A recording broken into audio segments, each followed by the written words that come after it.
Bismillah, Assalamualaikum warahmatullahi wabarakatuh.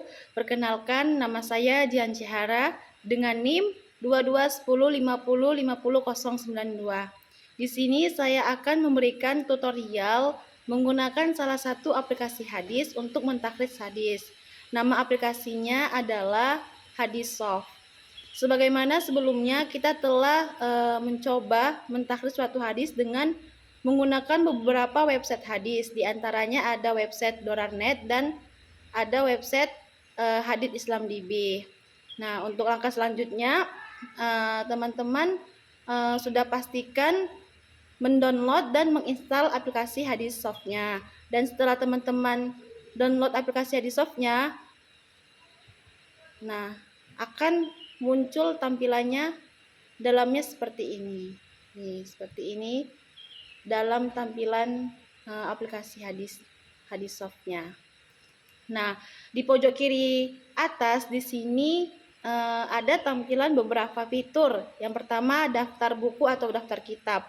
Nah, ketika kita mengklik ini, di sini akan memunculkan beberapa kitab hadis yang ada di dalam aplikasi Hadissoft-nya. Di sini ada kitab Sahih Bukhari, Sahih Muslim, Sunan Tirmidzi, Sunan Abu Dawud, dan lain-lainnya. Dan di sini adalah kitab yang termuat di dalam aplikasi Hadissoft-nya. Kemudian fitur kedua ada hadis berdasarkan kedudukan. Nah, teman-teman bisa langsung mengklik mengenai hadis berdasarkan kedudukannya. Di sini akan muncul tampilan ada hadis qudsi, mengenai hadis Quran, hadis mutawatir, hadis marfu, hadis mauquf, maqtu, dan yang lainnya. Kemudian di sini juga ada fitur mengenai hadis berdasarkan tema. Nah, di sini juga bisa kita mencari hadis berdasarkan tema. Ada tema tentang Al-Quran, akhlak dan adab, ibadah, makanan minuman, pakaian perhiasan, masalah kepribadian, muamalah, dan lainnya. Nah, di kaca pembesar ini, di sini adalah tempat untuk pencarian kata kunci yang bakal teman-teman pilih gitu. Pakai kata kunci yang apa? Nah, di garis 3 ini, di samping ini, di sini ada pengaturan, teman-teman bisa buka. Nah, di sini ada mode pencarian dengan satu kata kunci, multi kata kunci, regular expression, hadis tertampil. Nah, karena aplikasi Hadissoft ini berbeda dengan website-website tadi sebelumnya, terletak perbedaannya ada di kata kuncinya. Nah, di website hadis sebelumnya, kalau kita ingin mencari atau mentakhrij hadis, itu kita menggunakan kata kunci berbasis atau menggunakan kata kunci bahasa Arab. Nah, sedangkan di aplikasi Hadissoft ini, kita bisa menggunakan kata kunci dengan menggunakan terjemahan hadis yang ingin kita cari ataupun sepotong atau sepenggalan dari matan hadis yang ingin kita cari. Nah, karena kita ingin menggunakan kata kunci dengan terjemahan hadis yang ingin kita cari, maka kita pilih di bagian multi kata kunci. Teman-teman bisa pilih multi kata kunci, dah langsung ke pencarian. Nah, ini aplikasi Hadissoft ini sangat mempermudah kita dalam mentakhrij atau mencari suatu hadis, karena di pencarian ini kita bisa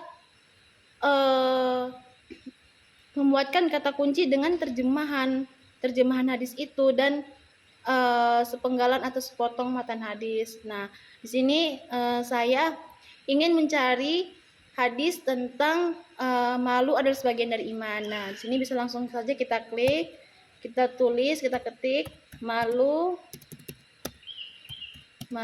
adalah sebagian dari iman. Nah, teman-teman bisa langsung aja pilih ini di bagian kaca ini, kaca pembesar ini.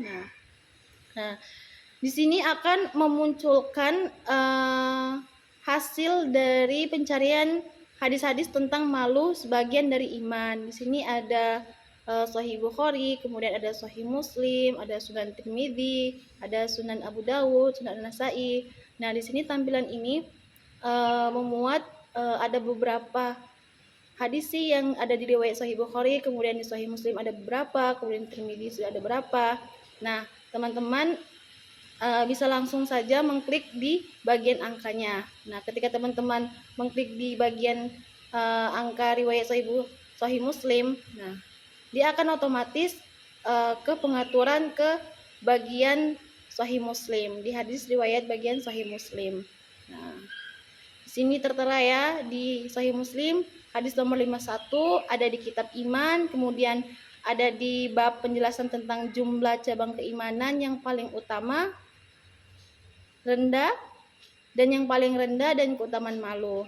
Nah, di bagian bawah di sini juga ada komentar dari ulama mengenai kualitas hadis tentang malu ini. Nah, di sini ijma ulama nih memberikan penilaian mengenai hadis ini adalah sahih. Kemudian kita klik nih yang di bagian Sahih Bukhari. Nih di bagian hadis Sahih Bukhari nomor 6. Nih komentar dari ijma ulama mengenai kualitas hadis ini sahih. Nih, kemudian di Sunan Tirmidzi, kita klik kan langsung otomatis ke sini nih. Nah, di sini menurut Muhammad Nasiruddin Albani, komentar dari Muhammad Nasiruddin Albani mengenai kualitas hadis ini sahih. Nah, kemudian menurut Abu Thohir Zubair Alizai nih memberikan komentar menilai bahwa hadis ini hasan. Kemudian di Sunan Tirmidzi nomor 2540. Nah, di sini juga menurut Muhammad Nasiruddin Albani memberikan komentar mengenai hadis-hadis ini adalah sahih. Kemudian begitu juga Abu Thohir Zubair Alizai memberikan komentar mengenai kualitas hadis ini sahih. Nah, sini di riwayat Tirmidzi nomor 2540, Abu Thohir Zubair Alizai memberikan komentar mengenai kualitas hadis ini hadis sahih. Sedangkan di nomor Sunan Tirmidzi nomor 1021, Abu Thohir Zubair Alizai memberikan komentar mengenai derajat hadis ini hasan. Nah, kemudian teman-teman bisa juga mengklik di bagian fitur sanad atau rantai hadis. Nih, di sini akan muncul para perawi yang meriwayatkan hadis. Nah, di sini ada Abdullah bin Umar bin Al-Khattab bin Nufail. Nah, teman-teman ketika mengklik nama rawi tersebut, nih, ini langsung memunculkan tampilan mengenai biografi dari para perawi yang meriwayatkan hadis ini. Di sini ada kunyahnya, ada lakopnya, nasabnya, kalangan, negeri hidup, negeri wafat maupun tahun wafat. Nah, di sini juga menampilkan mengenai komentar ulama tentang perawi. Di sini ada ulama yang bernama Ibnu Hajar Al-Asqalani memberikan komentar kepada perawi Abdullah bin Umar, yakni sahabat.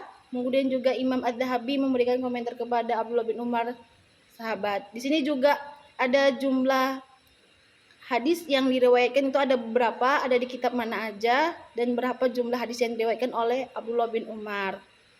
Nah, kemudian juga begitu juga dengan perawi kedua, perawi ketiga, dan perawi selanjutnya. Di sini di aplikasi Hadissoft ini menampilkan mengenai biografi banyaknya rawi yang ada di dalam hadis ini. Di sini ada Muhammad bin Muslim, ada Sufyan bin Uyainah, Abdullah bin Muhammad, kemudian ada Salim bin Abdullah bin Umar bin Al-Khattab.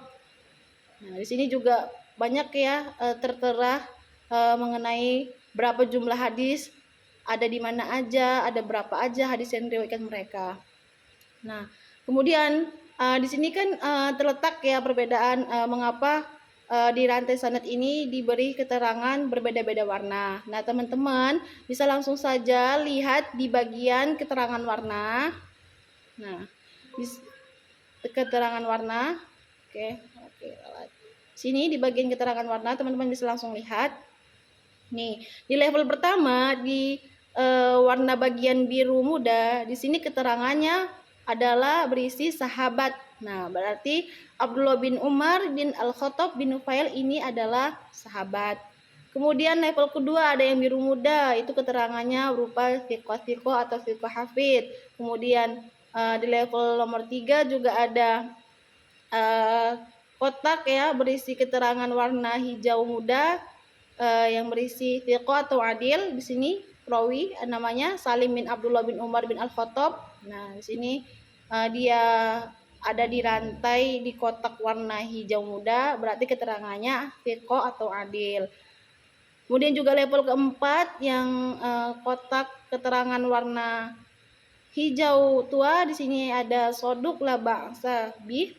Kemudian juga sampai yang level 11 ataupun 12 yang terakhir ada warna orange dan warna merah. Yang warna orange berisi keterangan tertuduh berdusta, kemudian yang kotak berisi warna merah itu berisi keterangan kadzab atau pendusta. Oke. Nah, di sini juga tertampil ya di hadis riwayat Sahih Muslim, ada di kitab hadis mengenai malu sebagian dari iman, ada di kitab iman, kemudian di bab penjelasan tentang jumlah cabang keimanan yang paling utama dan yang paling rendah dan keutamaan malu. Kemudian di Sahih Bukhari nomor 2723 juga di sini berada di kitab jihad dan penjelajahan, kemudian ada di bab dakwah Nabi Shallallahu Alaihi Wasallam kepada manusia untuk Islam. Kemudian juga di Sunan Tirmidzi di nomor 1021 juga tertera ada di kitab nikah, kemudian di bab tidak sah nikah tanpa wali. Oke, mungkin sekian dari tutorial yang bisa saya berikan. Semoga bermanfaat bagi teman-teman yang ingin mencoba dan melanjutkan memakai aplikasi Hadissoft-nya. Dan lebih dan kurang saya mohon maaf. Wabil akhir, assalamualaikum warahmatullahi wabarakatuh.